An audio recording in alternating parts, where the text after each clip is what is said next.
राजकोट से खबर आ रही है जिसका रुख करते हैं। राजकोट केस में चीफ फायर स्टाफ से पूछताछ इस वक्त की जा रही है। क्राइम ब्रांच की ओर से पूछताछ की जा रही है। ये जानने की कोशिश की जा रही है कि जो टीआरपी गेम जोन था उसमें फायर सेफ्टी के अरेंजमेंट्स क्यों नहीं थे, क्योंकि अगर फायर सेफ्टी के अरेंजमेंट होते तो इस तरह इतना बड़ा हादसा नहीं होता। इतना बड़ा गेमिंग जोन चलाया जा रहा था। तो फिर डिप्टी चीफ फायर स्टाफ से जो पूछताछ की जा रही है उसमें अब क्राइम ब्रांच कई सवाल कर रहे होंगे कि क्या किसी ने कभी भी कोई एनओसी दी थी फायर को लेकर के। आखिर तो देखिए ये इसी के साथ तस्वीरें भी टीआरपी गेम जोन में जो हादसा हुआ था उसे लेकर के दिखा रहे हैं आपको। जो डेप्यूटी चीफ फायर स्टाफ है क्राइम ब्रांच के दफ्तर में, उससे पूछताछ जारी है कि आखिरकार वहां पर सुरक्षा के पुख्ता इंतजाम क्यों नहीं किए गए थे। और यहां आपको यह भी बताएं कि जो फायर डिपार्टमेंट है उसकी तरफ से यह कहा गया था कि कोई एनओसी उनसे नहीं ली गई थी। उसके बाद यह भी जानकारी मिली कि कई लीटर वहां पर डीजल और पेट्रोल लगा हुआ था, जिस वजह से वहां आग और भड़क गई। इतना ही नहीं, जो एक गेट था अंदर से बाहर जाने का, बाहर से अंदर जाने का, उसे बंद कर दिया जाता है। ऐसे कई चीजें हैं जो अब खुल करके सामने आ रही है। और जतिन सीधे राजकोट से हमारे साथ जुड़ चुके हैं। जतिन बताइए, ये जो इस वक्त पूछताछ की जा रही है क्राइम ब्रांच की ओर से, इसमें क्या सवाल जवाब हो रहे हैं? आप तक क्या इंफॉर्मेशन इस पूरे मामले को लेकर के? आज बिल्कुल देखिए, अब से कुछ देर पहले डिप्टी चीफ फायर ऑफिसर जो हैं बीजे ठेबा, उनसे पूछताछ क्राइम ब्रांच दफ्तर में की जा रही है। मेरे पीछे आप दफ्तर देख रहे हैं, इसी दफ्तर में उनसे पूछताछ की जा रही है, क्योंकि कहीं ना कहीं आरोप बिल्कुल एडमिनिस्ट्रेशन पर लग रहे थे कि किस तरीके से एडमिनिस्ट्रेशन की नाक के नीचे इतना बड़ा गेमिंग सेंटर जो है वो चल रहा था। और राजकोट का सबसे बड़ा गेमिंग सेंटर में से एक था TRP game zone.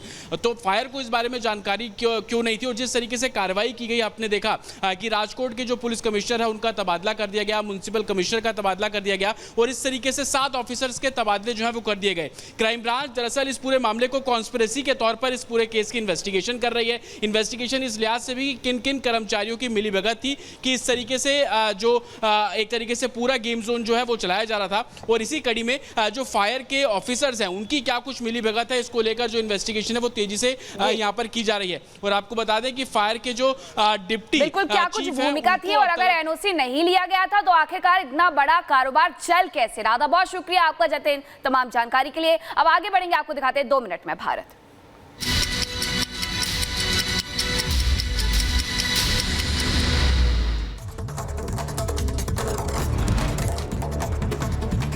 Brijbhushan Singh के बेटे करण भूषण के काफिले से टक्कर लगने के बाद हुई मौत के मामले में पुलिस की कार्रवाई।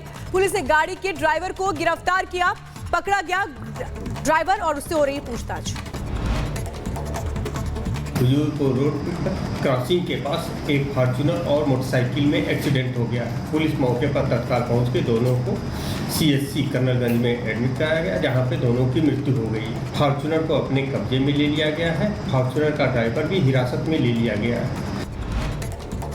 करण भूषण के काफिले से हुई टक्कर में 2 युवकों की मौके पर ही मौत। तेज रफ्तार कार ने एक महिला को भी रौंदा, गंभीर रूप से घायल महिला अस्पताल में भर्ती। बलकार पर रिपब्लिक भारत के सवाल से बचते दिखे दिल्ली के सीएम केजरीवाल। संवाददाता के सवाल पर केजरीवाल ने साधी चुप्पी।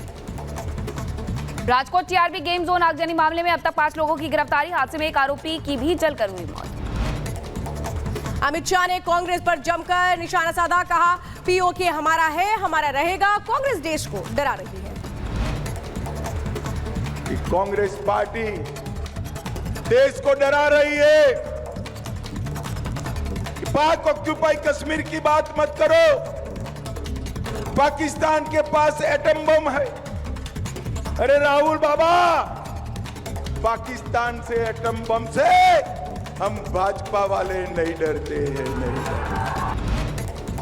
गर्मी की वजह से बच्चों की बिगड़ती तबीयत को लेकर तेजस्वी यादव ने नीतीश सरकार पर बोला हमला। का 47 डिग्री के तापमान में स्कूल चल रहा है। बिहार में अब सरकार नहीं रही, सिर्फ अफसरशाही रह गई है।